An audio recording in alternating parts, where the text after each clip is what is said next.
विभा और मीना दोनों गरीब बहनें थी। उनके पिता सफाई करने का काम किया करते थे और उनकी माँ घर पर ही रहकर उनकी देखभाल किया करती। वो सभी किराए के एक मकान में रहते थे।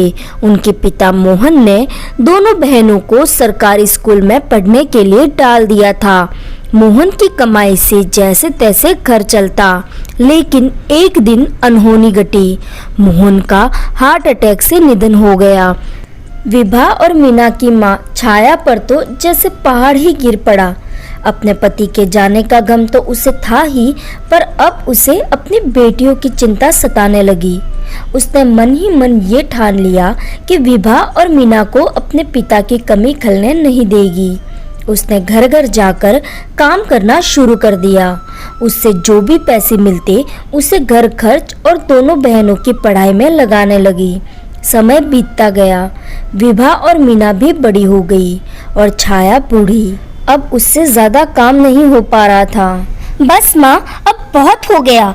इस तरह आप घर घर जाकर काम नहीं करेगी। हाँ बेटा विभा, मुझे भी थोड़ी आराम की जरूरत है, लेकिन हमारे पास दूसरा कोई चारा भी तो नहीं है।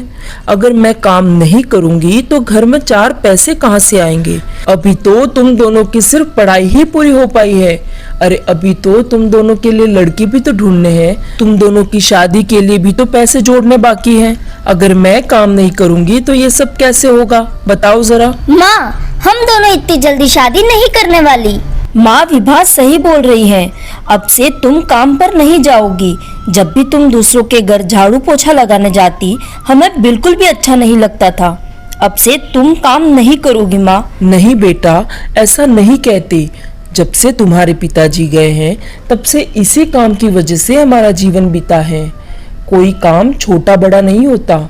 अगर ये काम मैं नहीं करती तो सोचो हमारा क्या होता। हाँ माँ, पर तब की बात और थी। तब हमारी मजबूरी थी, लेकिन अब हम दोनों बड़ी हो गई हैं। हमारी पढ़ाई भी पूरी हो गई। अब हम नौकरी की तलाश करेंगी और देखना माँ, हमें बहुत ही अच्छी नौकरी मिल जाएगी। विभा और मीना जल्दी ही नौकरी की तलाश शुरू कर देती है, लेकिन साधारण स्कूल और कॉलेज में पढ़ने की वजह से उन्हें कई नौकरी नहीं मिलती। दोनों काफी निराश हो जाती हैं। शाम का समय था और दोनों को काफी भूख लगी थी। उनके पास पैसे भी बहुत कम थे। इधर उधर नजर घुमाई तो देखा कि सामने एक पानी पूरी वाला खड़ा है। उन दोनों ने उसी से अपना पेट भरने की सोची, लेकिन पानी पूरी का स्वाद उन्हें बहुत बेकार लगा और पानी पूरी वाला अपना ठेला भी साफ सुथरा नहीं रख रहा था। ओह, कितनी गंदी पानी पूरी थी ना मीना। पूरा नमक भरा पड़ा था और तो और उसका ठेला कितना गंदा था। हमारे तो सारे पैसे बर्बाद हो गए। इससे अच्छे पानी पूरी तो हम बना लेती हैं। विभा की बातें सुन मीना को पानी पूरी बेचने का विचार आता है। वो ये सारी बातें घर जाकर विभा और अपनी माँ से कहती है। मीना, ये तू क्या कह रही है? हमने पढ़ाई की है ताकि अच्छी नौकरी मिल सके और हमारी गरीबी दूर हो, और अब हम पानी पूरी बेचेंगे। तो विभा, उसमें बुरा क्या है? तुमने देखा नहीं उस पानीपुरी वाले को? उस पानीपुरी वाले की पानीपुरी इतनी बेकार होने के बावजूद कितनी भीड़ थी वहाँ। तो हम इससे अच्छा पैसा क्यों नहीं कमा सकती? और माँ भी कहती है ना कि कोई भी काम छोटा बड़ा नहीं होता। तो देखना, अब ये पानीपुरी ही हमारी गरीबी दूर करेगी। मीना की ये सारी बातें सुन विभा और छाया भी मान जाती हैं। अगली सुबह जल्दी उठकर दोनों बहनें पानीपुरी का सारा सामान बाजार से खरीद लाती हैं और फिर पानीपुरी बनाने में जुट जाती हैं। उनकी माँ छाया भी इस काम में उनका बहुत साथ देती है और अगले दिन दोनों अपना यह नया काम शुरू कर देती हैं। लेकिन उन दोनों ने जैसा सोचा था वैसा बिल्कुल भी नहीं हुआ। ये क्या मीना, सुबह से शाम होने को आई है, लेकिन कोई भी हमारी पानीपुरी खाने नहीं आया। अब तो माँ ने भी काम पर जाना छोड़ दिया है। बचे हुए पैसे हमने ये सामान और ठेला खरीदने में लगा दिए, और अगर ऐसा ही चलता रहा तो हमारी भूखे रहने की नौबत आ जाएगी। विभा, तू फिक्र मत कर। अभी हमने नया नया ठेला खोला है ना, इसलिए कोई नहीं आ रहा। देखना, बहुत जल्द यहाँ भीड़ लगने वाली है। लेकिन जैसा मीना कह रही थी ऐसा कुछ नहीं हुआ। पूरे 2 दिन बीत गए, लेकिन उन दोनों की बिल्कुल भी कमाई नहीं हुई। अब तो मीना भी हार मान रही थी। दोनों ने घर जाकर यह सारी बातें अपनी माँ को बताई। छाया को भी सारी बातें सुन बहुत चिंता होने लगी, लेकिन अपनी बेटियों का हौसला ना टूटे इसलिए छाया ने उनकी हिम्मत बढ़ाते हुए कहा, मीना, विभा, अब ध्यान से सुनो। तुम दोनों इस तरह हार मानने की बजाय ये देखो कि कमी कहाँ रह गई। तुम्हें रास्ता जरूर दिखेगा। छाया तो ये कहकर चली गई, लेकिन उन दोनों बहनों की चिंता अभी खत्म नहीं हुई थी। तभी मीना की नज़र ठेले पर पड़ती है। बहुत साधारण सा दिखने वाला ठेला बिल्कुल भी आकर्षित नहीं था।